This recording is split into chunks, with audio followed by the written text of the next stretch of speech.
सारे कहते कश्मीर जन्नत है, लेकिन वो जगह मेरे लिए जहन्नम से कम नहीं थी।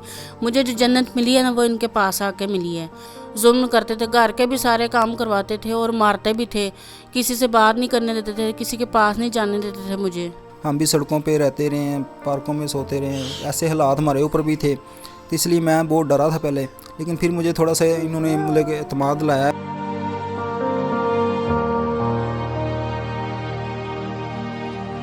मजदूर हूँ, जो भी हूँ, आपके सामने ही हूँ, लेकिन फिर भी मैं आपको अपनी इज़्ज़त बनाना चाहता हूँ। अगर आपको माइंड ना करें तो मेहरबानी।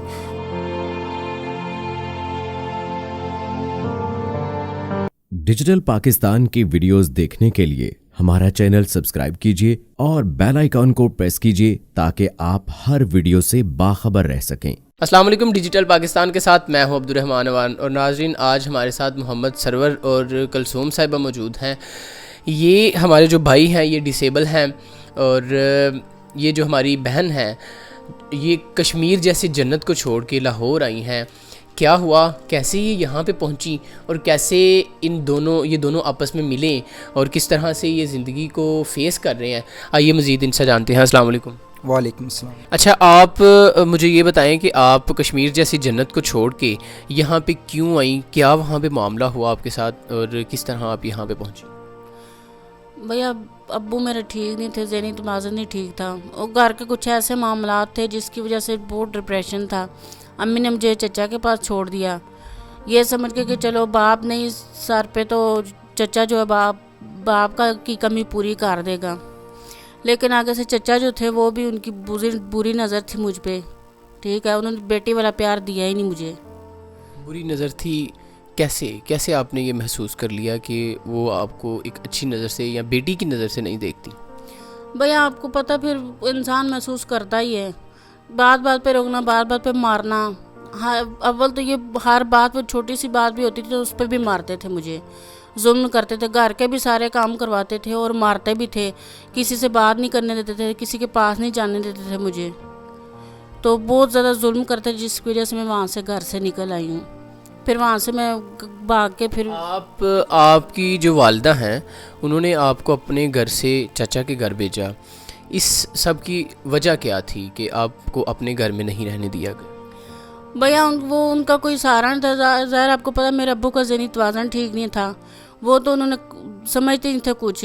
भाभी थी मेरी, वो कुछ ऐसे इल्ज़ामात लगाती थी जिसकी वजह से अम्मी को ना अपने पास रखना जो है ना नहीं रख सकी मुझे। उन्होंने मुझे चचा के पास छोड़ दिया। भाभी गलत इल्ज़ामात लगाती थी मुझ पे, लेकिन जब पापा चचा के पास आए तो आगे फिर वही मुश्किलात, वही ज़िंदगी, जहन्नम जैसी ज़िंदगी। और दूसरी है कि उनकी नज़र मुझ पे गलत थी, अजीब सी नज़रों से देखते थे, गंदी नज़रों से देखते थे मुझे। ये आपने कितनी देर बाद ये महसूस कर लिया था वहाँ पे जाने के बाद? भैया वहाँ पे तो काफ़ी अर्सा में रही हूँ, तकरीबन 3-4 बच्चे उनके पैदा हुए, मैं उधर ही थी। इनके जो अम्मी ने तो शुरू से छोड़ दिया था ना, बचपन से ही। थोड़ी सी बड़ी 5 क्लास में पढ़ती थी तो जब स्कूल छोड़ा तो अम्मी ने सीधा मुझे उधर छोड़ दिया कि बेटा आप इधर इनके पास हो। तो जब जैसे जैसे मैं जवान होती गई वैसे वैसे मुझे ना कुछ, पहले तो बच्ची थी मुझे समझ नहीं आई, लेकिन जब थोड़ी सी बड़ी है ना तो कुछ ऐसी हरकत मैंने देखी जिसकी वजह से मुझे महसूस हुआ कि इनकी नज़र जो है ना ठीक नहीं है, या कुछ ऐसे मुझे खदशा लगा जैसे मेरी इज़्ज़त महफूज नहीं है। फिर मैं वहाँ से निकल आई घर से। यानी आप वहाँ से इसलिए आई कि वहाँ आपको ये महसूस हुआ कि उनकी नज़र जो है वो आप पे ठीक नहीं और आपको अपनी इज़्ज़त का जो है ना वो खदशा था? जी भैया ऐसे ही है। और आप उसके बाद लाहौर पहुँची हैं? जी भैया, फिर वहाँ से मैं लाहौर आई क्योंकि मुझे किसी से पता चला था कि लाहौर में ना दारुल ईमान है, उधर जाते हैं औरतों को तहफ़्फ़ुज़ मिलता है। तो फिर वहाँ से मैं सीधा लाहौर आई हूँ। लाहौर आके तो बत्ती चौक उतरी हूँ बस स्टैंड पे, तो वहाँ पे कुछ ऐसे लड़के हैं जिन्होंने मुझे तंग करने की कोशिश की है, तंग कर रहे थे। फिर मैं सामने इनका पीसीओ था, उधर पीसीओ पे चली गई हूँ। फिर इनसे सारी बात वगैरह हुई है मेरी। अच्छा, आप बताएं कि ये जब उतरी हैं बस से और आपसे इनकी कैसे मुलाकात हुई? सर ये वहाँ पे खड़ी हुई थी और मैं इसको मतलब कि ज़रा कोई भी सवारी आगे उतरती हैं, हमारे पीसीओ के बिल्कुल सामने फुटपाथ पे खड़े हो जाते थे। मैंने सोचा शायद कोई लेने आ रहा है। मैंने 5 मिनट देखा, 10 मिनट देखा, लेकिन जब देखा ना मैंने कि ये इनकी आंखों में आंसू भी थे और इनके मतलब कि जो बहुत घबराई हुई थी। और कुछ लड़के ऐसे थे जो आगे तंग कर रहे थे इसको। मैंने इनको मतलब कि बुला लिया फिर अपने पास। मैंने कहा आप इधर आ जाइए, मेरे पास बैठ जाइए, कोई लेने आ रहा है आपको कि क्या मसला है, आपको क्या परेशानी है, मुझे बता दें आप। तो क्योंकि मैं भी डिसेबल हूँ, मैं चल फिर तो सकता नहीं हूँ, तो इसलिए मैंने इनको पूछा। मैंने कहा, इन्होंने फिर मुझे अपनी सारी स्टोरी बताई कि मैं ऐसे घर से भाग के आई हूँ और मतलब कि मैं दारुल मान जाना चाहती हूँ, अगर आपको पता है तो आप मुझे वहाँ पे छोड़ें। तो उसके बाद फिर मैंने इसको कहा कि चलो आप बैठें इधर, जैसे आप कहेंगी वैसे कर लेंगे, लेकिन ये है कि दारुल मान में भी इज़्ज़त महफूज नहीं रहती, ठीक है। और आगे आपकी मर्ज़ी, जैसे आप कहती हैं मैं वैसे कर लेता हूँ। नहीं तो मेरा एक कज़न है इधर, वो रहता है, ठीक है, फैमिली के साथ है, तो अगर आप कहती हैं तो 1-2 दिन उधर रह लें, मतलब कि थोड़ा सा अपने आप को जो परेशानी है आपकी जो थोड़ी सी हल्की करें उसको, ठीक है। तो जैसे आपकी मर्ज़ी फिर कर लेंगे जैसे आप कहेंगी। यानी आपने इनको सहारा देने की कोशिश की? जी सर, मैंने यही सोचा कि मैंने कहा चलो यार कोई बात नहीं, कि हर इंसान एक जैसा नहीं होता, लेकिन डर तो लगता है मुझे भी। डर मुझे भी लगा था कि ये घर से भागी हुई है, खुदा ना खास्ता इनके पीछे कोई आ गया या कोई मसला हो गया, कोई FIR की हुई तो परेशानी तो मुझे भी उठानी पड़ेगी। मैं डिसेबल हूँ, मैं कैसे ये सारा जो सिस्टम है कवर कैसे करूँगा मैं, ना मेरा भी सहारा कोई नहीं था। वालिद साहब ने तो शुरू से, आपको पता है कि मैंने बताया आपको आगे पहले भी, वीडियो से पहले भी बताया था कि वालिद साहब ने हमें छोटे होते में लगे ना घर से निकाल दिया था, वालदा को डिवोर्स दे दिया था। हम भी सड़कों पे रहते रहे हैं, पार्कों में सोते रहे हैं, ऐसे हालात हमारे ऊपर भी थे, तो इसलिए मैं बहुत डरा था पहले।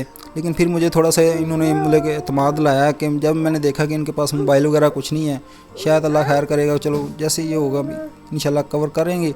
तो इनको मैंने उधर छोड़ा था, मतलब कि बाद में मैं 2 दिन के बाद गया हूँ वहाँ पे। मैंने इनसे पूछा, मैंने कहा आप जैसे कहेंगी वैसे कर लेंगे, लेकिन ये है कि हमारी स्टोरी भी आपको पता ही है कि हम जैसे बड़े पले हैं और मज़दूर हूँ, जो भी हूँ आपके सामने ही हूँ, लेकिन फिर भी मैं आपको अपनी इज़्ज़त बनाना चाहता हूँ। अगर आपको माइंड ना करें तो मेहरबानी, जैसे आपके ख्यालात हैं, जले आपने हमारी भी स्टोरी सुनी है, आपकी मैंने सुनी है, दोनों बेस खारा हैं, तो अगर हम एक हो जाएं तो चलो हंसी खुशी अपनी ज़िंदगी गुजार सकते हैं।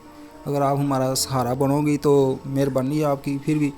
तो यानी आपने इनको शादी के लिए, निकाह के लिए प्रपोज़ किया? जी सर, मैंने इनको निकाह के लिए कहा, इन्होंने कहा चले मुझे थोड़ा सा सोचने का वक्त दें, अगर मैं फिर तो आपको सोच के बताऊंगी। लेकिन 2 दिन का मैंने फिर टाइम दिया इनको, मैंने कहा आप सोच लें, कोई मसला नहीं है, क्योंकि मैं जो भी हूँ, मज़दूर हूँ, जैसा भी हूँ, आपके सामने हूँ, ठीक है। ये है कि आपको इंशाल्लाह कोशिश करूँगा कि मैं भूखा नहीं कभी मरने दूँगा इंशाल्लाह आपको। तो आपकी हर जो पीछे वाले जो दुख हैं उनका आपको एहसास नहीं होने दूँगा। अच्छा, इनसे मिलने के बाद आपको वाकई ये एहसास हुआ, या उस जन्नत को, उस कश्मीर को छोड़ने के बाद यहाँ आके आपको कैसा फ़ील हुआ? भैया उस जन्नत को छोड़ने का मुझे कोई दुख नहीं है, क्योंकि वो मेरे लिए जन्नत थी ही नहीं।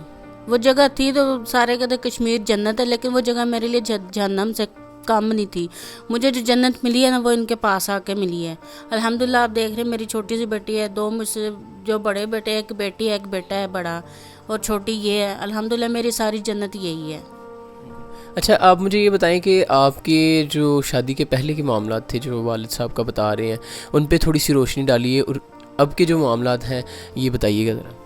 सर देखें कि हम छोटे छोटे थे उस वक़्त, तो तकरीबन मैं 5-6 साल का था जब मेरी वालदा को वालिद साहब ने डिवोर्स दे दिया। उसके बाद मतलब कि यहाँ तक कि आपको पता है कि उसने मेरे सर के ऊपर शफ़क़त का हाथ भी नहीं रखा, आपके वालिद ने? जी उसने, और आगे 7 शादियाँ भी की हैं। 7 शादियाँ? जी सर, उसने 7 शादियाँ भी की हुई हैं, तो अभी तक भी उनके पास एक बीवी भी नहीं है। तो ज़ाहिर सी बात है, हमारे भी हम ऐसे यकीन माने कि मुश्किल हालात हैं हमारे ऊपर के, जो मकान का रेंट देना होता है, बत्ती का बिल देना होता है, ये 7,000 रुपये इस कमरे का रेंट दे रहा हूँ, और बत्ती का बिल वगैरह भी देना होता है। तो जो जिससे मैं माल वगैरह लेता हूँ, ये टोपियाँ माल वगैरह जो मैं सेल करता हूँ, उसका भी मेरे ऊपर 1.5-2 लाख रुपये कर्ज़ा है। ये सबसे बड़ी मुश्किलात है मेरे ऊपर। तो देखेंगे बच्चे भी पढ़ रहे हैं, तो बच्चों का मुस्तकबिल के लिए हमने सोचना है कि अच्छा ही हो जाए, चलो बेहतर हो जाएगा, चलो। तो बहुत मेहनत तो हम करते हैं। देखेंगे सुबह जाते हैं 8 बजे जाते हैं, यकीन माने कि गर्मी हो चाहे सर्दी हो, उधर बैठे रहते हैं एक जगह पे, ना मैं नीचे उतर सकता हूँ, वहाँ पे मतलब कि किसी को कोई मसला होता है, बारिश वगैरह आ जाए या अंधेरी आ जाए, मैं खुद किक भी नहीं मार सकता। यानी अब आप कहीं चौक में, कहीं सड़क पे ये जो रेडी है ये लगा के बैठते हैं मोटरसाइकिल? जी सर, वहाँ पे बैठते हैं, वहाँ पे भी लोग जो हैं हमें बहुत ज़्यादा तंग करते हैं। वाल्टन वाले आ जाते हैं, यहाँ पे नहीं खड़े होना, LDA वाले आ जाते हैं, यहाँ पे नहीं खड़े होना। जो कुछ लोग ऐसे भी हैं, चीज़ें जो छीन कर भाग जाते हैं। तो बहुत सी मसाइल हैं सर, तो अल्लाह इंशाल्लाह हमारी मदद करेगा इंशाल्लाह। आप मुझे ये बताएं कि अगर कोई आपकी, चूँकि आप बता रहे हैं कि आप रेंट पे रहते हैं, किराया देते हैं इसका, और बच्चों को पढ़ाना भी चाहते हैं, डिसेबिलिटी की वजह से जो है वो आपकी आमदन इतनी नहीं, अगर कोई आपकी हेल्प करना चाहे तो क्या कहना चाहेंगे आप? भाई उनका हम शुक्रिया अदा करेंगे। ज़्यादा अगर नहीं कोई कर सकता तो छोटा सा हमें प्लाट ले दे, 2 मरले का, चाहे 2 मरले का ही हो, क्योंकि जो रेंट की जगह पे रहना ना बहुत मुश्किल होता है।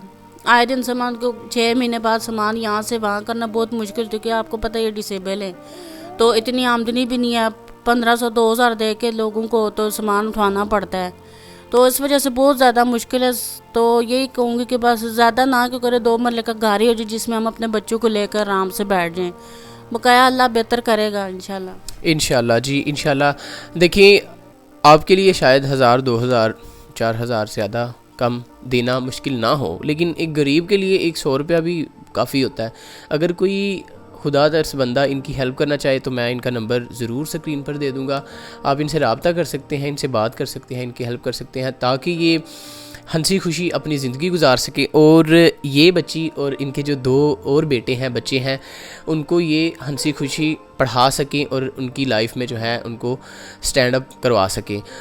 तो इनका सहारा बनिए और मुझे इजाज़त दीजिए। Thank you so much. Allah हाफिज़।